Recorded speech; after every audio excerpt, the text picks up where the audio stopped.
আমির হামজা তো একই আছে, শুধু নামের আগে মুফতি লেগেছে। কি লেগেছে?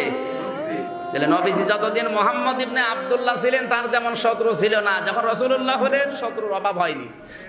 আজ যারা বলছেন আমরাও তো নবীওয়ালা কাজ করি, আমাদের তো কিছু হয় না, না আপনি নবীওয়ালা কাজ করেন না, আপনি করেন মোহাম্মদ ইবনে আব্দুল্লাহর কাজ। এই জন্য আপনার কোনো সমস্যা নেই। যে সমস্ত পীরগুলো বাংলাদেশে বলে আমরাও তো কিছু করি, কয় আমাদের তো কোনো বাধা নেই, তোমার এত বাধা হয় কেন? আপনি করেন, কিন্তু মোহাম্মদ ইবনে আব্দুল্লাহর কাজ করেন। মোহাম্মদ ইবনে আব্দুল্লাহ যে ভালো কাজ করে নাই বিষয়টা এমন না, উনিও কিন্তু এই 1 থেকে 40 বছর পর্যন্ত সত্য কথাই বলতেন। কথা বলেন না কেন? 1 থেকে 40 বছরে মিথ্যা কথা বলেছিলেন? মানুষের উপকার করা, ঘর বানিয়ে দেওয়া, এই সমস্ত কাজগুলো উনি করেননি?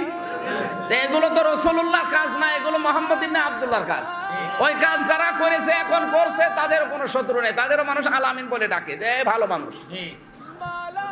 কিন্তু ওই মানুষটাই যদি 40